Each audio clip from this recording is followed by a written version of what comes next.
Solution of differential equation का second question है, 9.5 का सेकंड क्वेश्चन है, एक्सरसाइज 9.5 का ये सेकंड क्वेश्चन है।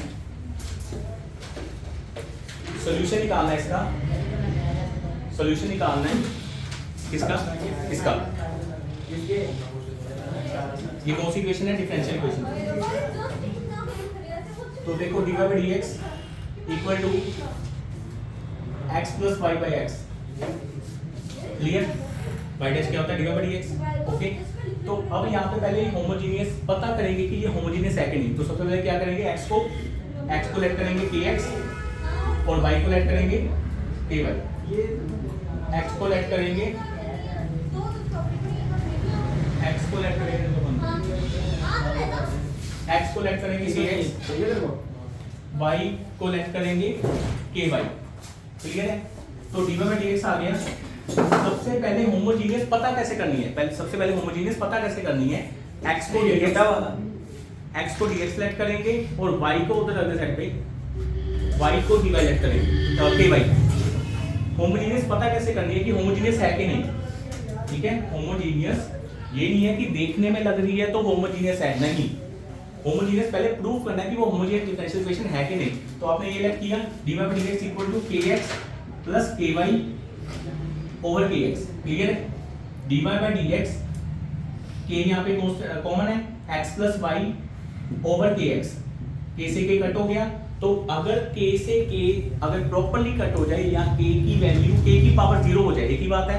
तो ये जो इक्वेशन है इसका मतलब इट इज अ, ये जो इक्वेशन है, ये जो रिक्वायर्ड इक्वेशन है, ये इक्वेशन आपकी क्या है, ये आपकी क्या है, रिक्वायर्ड, ये आपकी क्या है, होमोजीनियस, ये आपकी क्या है, होमोजीनियस डिफरेंशियल इक्वेशन। अब इसको सॉल्व करेंगे, अब इसका सॉल्यूशन करेंगे। सॉल्यूशन का मतलब पता ही है ना कि ऑर्डिनरी इक्वेशन में चेंज करेंगे, जनरल इक्वेशन में चेंज करेंगे, इसको जनरल इक्वेशन में फॉर्म करेंगे। तो अगर ऑर्डिनरी इक्वेशन में चेंज करना तो हम क्या करेंगे, यहाँ पे सबसे पहले लेट करेंगे, क्या करेंगे, सबसे पहले लेट करेंगे लेट।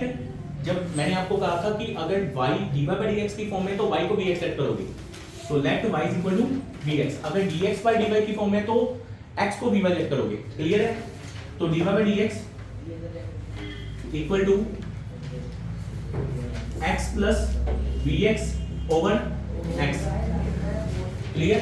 तो dy by dx is equal to, इन दोनों में x कॉमन है, 1 plus b over x, clear है। x से x कैंसिल, तो dy by dx क्या आ गया, dy by dx आपका आ गया 1 प्लस b, क्लियर है। dy by dx आपका क्या आ गया, 1 प्लस b, क्लियर, ओके। यहाँ पे इसको डेरिवेट भी कर लो। अगर y is equal to bx है तो dy by dx क्या हो जाएगा, क्या हो जाएगा, v plus x dv by dx, clear है। यहाँ पे पुट कर दो, तो ये क्या आ गया, v plus x dv by dx is equal to 1 plus v, दोनों तरफ v से v क्या हो जाएगा, कैंसिल हो जाएगा। तो x dv by dx 1 आ गया, x dv by dx ये सिंपल है ना, पहला वाला थोड़ा लेंथी था। x dv by dx equal 1 आ गया। और अगर अब इस स्टेप पे after putting the values bx y equal to bx, जब रिड्यूस होके जो इक्वेशन बनेगी उसको हमने करना है वेरिएबल सेपरेबल। अब यहाँ पे वेरिएबल सेपरेबल करना, अब यहाँ पे ये वेरिएबल सेपरेबल हो सकता है। तो क्या आ गया, dv के साथ कुछ भी नहीं है, v वाली कोई भी टर्म है, v वाला फंक्शन कोई भी नहीं है, तो dv अकेला रह जाएगा, dx ऊपर चला जाएगा और x नीचे आ जाएगा। dv के साथ v वाला, जैसे हमने वेरिएबल सेपरेबल पिछली एक्सरसाइज में किया, dv के साथ v वाला फंक्शन, dx के साथ x वाला, तो dx वाला x आ गया। अब क्या करेंगे, इंटीग्रेटिंग। अब इसको मैंने चेंज करना है, किसमें चेंज करना है, सॉल्यूशन। इसका अगर सॉल्यूशन बनाना है, इसको ऑर्डिनरी इक्वेशन में चेंज करना है, तो हम इसको क्या करेंगे, इंटीग्रेट करेंगे। इंटीग्रेट बोथ साइड, ये क्या आ गया b, ये क्या आ गया log x plus c, clear है। b की वैल्यू क्या है, b की वैल्यू है y बाय x, तो y by x equal to log x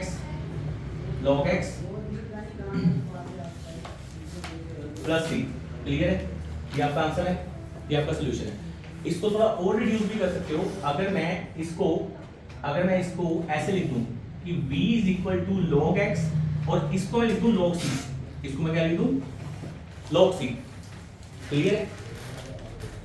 इसको मैं लिख दूं log c, c की जगह मैं लिख दूं log c, तो ये आ गया v की वैल्यू क्या है 1/x और इसको मैं लिख सकता हूं log ऑफ xc, लिख सकता हूं cx या xc, तो log देना क्या हो गया एक्सपोनेंशियल e की power y/x equal to cx, तो ये भी मैं आंसर लिख सकता हूं, बोलो क्लियर है? तो दो तरह के आंसर आ सकते हैं, ये भी आपका आंसर सही है, आपने रिड्यूस करना है, आपने क्या करना है रिड्यूस करना है, तो देखो पीछे कैसा आंसर है,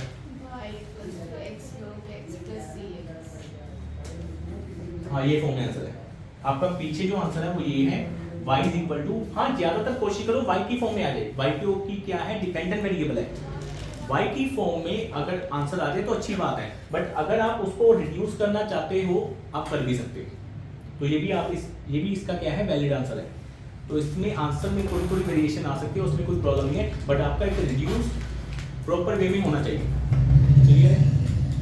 पॉज करो, ठीक है, मुझे पता कितने की सुननी है, चलो ठीक है, तो ये आपका आंसर पीछे ये है, बट हमने इसको फर्दर रिड्यूस किया, ये भी आपका सही आंसर है, आपने रिड्यूस करना है, जहां तक अप्रोच जो है आपने इक्वेशन को रिड्यूस करना है, इक्वेशन को सिंपलीफाई करना है, जहां तक होता है आप कर सकते हो, थोड़ी बहुत ही आर्बिट्ररी कांस्टेंट की वेरिएशन होती है, वो इधर है, जैसे मैं किसी भी कांस्टेंट को कोई और फॉर्म में भी लिख सकता हूं, बट एक और कन्वीनियंट वे है, अगर लॉग की फॉर्म है ना सारे वेरिएबल, तो कांस्टेंट को भी लॉग की फॉर्म में मान लो, तो थोड़े से क्वेश्चन आंसर निकालने आपके लिए क्या हो जाएंगे इजी हो जाएंगे, जैसे मैंने यहाँ पे लेट किया, इसको अगर स्किप करते हैं, इस स्टेप को अगर मैं स्किप करता हूँ, इस स्टेप को मैं स्किप करता हूँ, मैंने यहां से यहां पे आया, इसको भी मैंने स्किप कर दिया, ये आंसर आया था ना, ये माना पीछे आंसर आया ऐसा, बट अगर मैं इसको स्किप करके यहां पे लेके आता हूं, मैंने c को लिखा log c, क्या लिखा ओके, c को क्या लिखा मैंने log c, अगर ऐसे करोगे ना, ऐसे अप्रोच लगाओगे कि यहाँ अगर सारे लॉग के फॉर्म में है, तो आप आर्बिट्ररी कांस्टेंट को भी लॉग की फॉर्म में मानोगे ना, तो आपका आंसर और वैलिड आएगा और कन्वीनियंट आएगा, इंफॉर्मेटिव आएगा, ठीक है, एक सिंपलीफाइड अच्छे से हो जाएगा, क्लियर है? बट कोई टेंशन वाली बात नहीं, आप बाद में भी कर सकते हो, बट पहले अगर सारे टर्म्स लॉग की फॉर्म में है, तो आर्बिट्ररी कांस्टेंट को भी लॉग की फॉर्म में, आगे जो क्वेश्चन आएगी लॉग की फॉर्म में मान लेना, आपका आंसर और सिंपलीफाइड इजीली हो जाएगा। Linear differential equation exercise 9.6 exercise 9.6 ये होती क्या है, पहले तो अगर इक्वेशन इस फॉर्म में आ गई dy/dx या इस फॉर्म में रिड्यूसेबल होगी, इस फॉर्म में या रिड्यूसिबल होगी dy/dx plus dy is equal to q, अगर इक्वेशन इस फॉर्म में रिड्यूस होगी या इस फॉर्म में आ गई आपको, तो समझ लेना लीनियर अगर इस फॉर्म में रिड्यूस होगी, हाँ इसमें p एंड q क्या है, p and q are the function of x, p and q जो है ये दोनों क्या है फंक्शन ऑफ x, या थोड़ा कांस्टेंट है, या ये क्या है कांस्टेंट है, या ये कांस्टेंट है, या ये क्या सही बोला, या तो ये क्या है फंक्शन ऑफ x है, या ये कांस्टेंट है, dy/dx plus dy equal to q, ये फॉर्म में इक्वेशन आ गई या रिड्यूस करने पे आ गई, तो आप क्या लगाओगे लीनियर डिफरेंशियल इक्वेशन, dy/dx है, dx/dy आपके सिलेबस में नहीं है, फिर भी हम एक बार चेक कर लेंगे, ठीक है क्लियर है,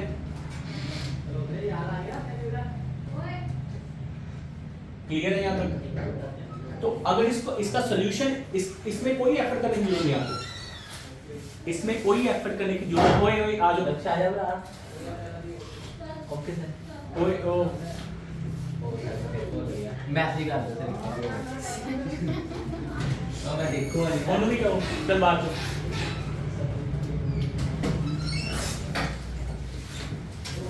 ओके यार, मैं वीडियो जो फीस करना चंगा लगूंगा ना उसमें मैं देती है, अच्छा तो उतर देती सच,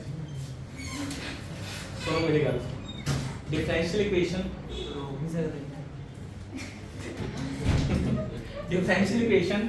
लीनियर डिफरेंशियल इक्वेशन ये है, इसका आंसर, इसमें कोई चक्कर नहीं है कि वेरिएबल से प्लेस करना है, ये पहले वालों से थोड़ा सा कन्वीनियंट है, क्यों, इसका आंसर जल्दी आ जाएगा क्योंकि इसका सीधा सॉल्यूशन करना है हमें, एक वैल्यूज में, एक इक्वेशन में वैल्यू पुट करनी है, आपका सीधा आंसर आ जाएगा। बट यहाँ पे पहले एक आप क्या निकालोगे, इंटीग्रेटिंग फैक्टर।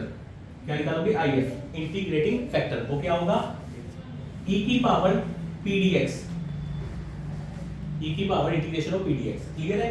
ये इंटीग्रेटिंग फैक्टर पहले निकालना है। इस इक्वेशन में आपको कोई फॉर्म चेंज करने की जरूरत है। जब भी ऐसी फॉर्म आ गई, ऐसी वो रिड्यूस होके आ गई, तो आपने सीधा सॉल्यूशन में पुट करनी है वैल्यू, पर उससे पहले IF निकालना पड़ेगा, इंटीग्रेटिंग फैक्टर। निकाल लिया, और solution is now the required solution is, जो इसमें वैल्यू करनी है, y into IF equal to integration of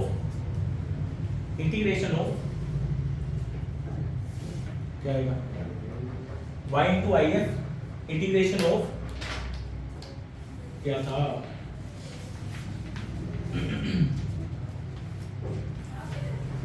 q into IF, sorry, integration of q into IF dx plus c।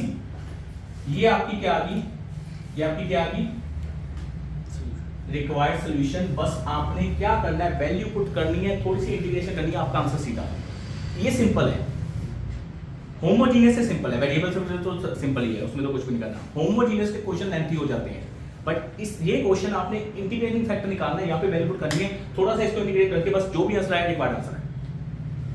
कोई प्रॉब्लम? क्वेश्चन देखो, ठीक है। एक क्वेश्चन है, चलो सिंपल सा क्वेश्चन करते हैं। एग्जांपल 20 है, देखो example 20, x dy by dx plus 2y is equal to x here।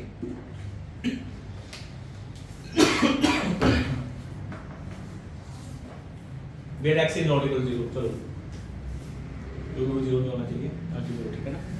अब इसको तो पहले देखो, डिफरेंशियल इक्वेशन प्रॉपर नहीं है, हाँ बन सकती है। देखो dy by dx, अगर मैं पूरी इक्वेशन को x से डिवाइड करूं तो dy by dx अकेला होना चाहिए, इसके आगे कुछ भी वेरिएबल नहीं होना चाहिए, कुछ भी कांस्टेंट नहीं होना चाहिए। तो जो भी इसके आगे वेरिएबल है कांस्टेंट, उसको डिवाइड कर दो पूरी इक्वेशन के साथ। तो x के साथ मैंने डिवाइड किया, ये x कैंसिल हो गया, ये आ गया 2y by x, ये आ गया x। क्लियर है कि नहीं क्लियर? इसको कंपेयर करो, compare with oh compare with dy by dx plus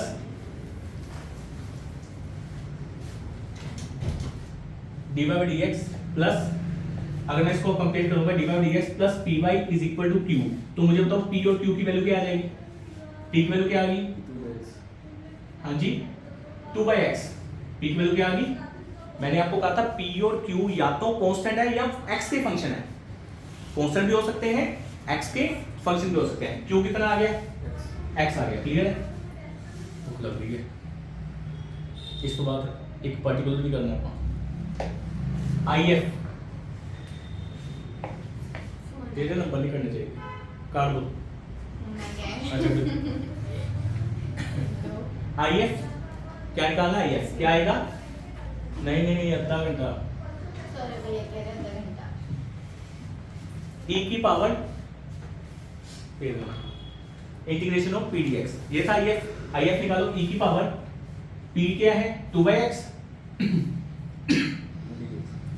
आ रहा समय, 2/x का इंटीग्रेशन क्या आएगा? 2 log x, मतलब है 2 रूट x। e की पावर 2 log x आ जाएगा, यहाँ पे प्लस सी वगैरह नहीं डालना, बस सिंपल इंटीग्रेशन। यहाँ तक क्लियर है? ये कितना आ गया? मैं इसको लिख सकता हूँ e की पावर log x का स्केल लिख सकता हूँ, मैं इसको log x का स्केल लिख सकता हूँ, 2 ऊपर स्केल बन गया। अब बताओ ये वैल्यू क्या आ गई? एक्सपोनेंशियल log आपस में क्या हो जाते हैं? कैंसिल हो जाते हैं, तो x के आंसर आ गया। एक्सपोनेंशियल अगर log फंक्शन इकट्ठे आ जाएं तो ये आपस में कैंसिल आउट हो जाते हैं, और जो भी इनपुट है वो आंसर आ जाता है, जो दोनों का इनपुट है। ठीक है, क्लियर है? x के नहीं समझे तो IF आ गया। अब सोल्यूशन क्या है? ये सोल्यूशन है, यहाँ पे पुट कर दें, मैं यहाँ पे पुट कर रहा हूँ, ये वैल्यूज यहाँ पे पुट कर रहा हूँ, P Q IF मैं यहाँ पे पुट कर रहा हूँ। देखो y इंटू IF क्या है? x स्क्वायर, हाँ जी, equal to integration of Q कितना है? Q x, IF कितना है? x स्क्वायर, नहीं समझ आ रहा, dx प्लस सी, क्लियर है? तो y x square equal to, बोलो, एक्स क्यूब का इंटीग्रेशन क्या होगा? एक्स की पावर 4/4। नहीं समझाना, नहीं समझाया? प्लस सी, क्लियर है? अब एक्स स्क्वायर अगर y की फॉर्म में लिख दो तो अच्छी बात है, एक डिपेंडेंट वेरिएबल की फॉर्म में आ जाए तो बहुत अच्छी बात है, y की फॉर्म में आ जाए तो x स्क्वायर उधर जाए तो क्या आ जाएगा? अगर इधर डिवाइड हो जाएगा तो क्या आ जाएगा? x स्क्वायर बाय 4 आ जाएगा, इधर डिवाइड हो जाएगा तो क्या आ जाएगा? नहीं समझ आ रहा? This is the required solution of differential equation, जो कि एक ऑर्डिनरी जनरल इक्वेशन जी आ गई, क्योंकि जहाँ पे आर्बिट्ररी कांस्टेंट होता है वो जनरल इक्वेशन होती है। पर्टिकुलर इक्वेशन अभी हम करेंगे। पॉज करो।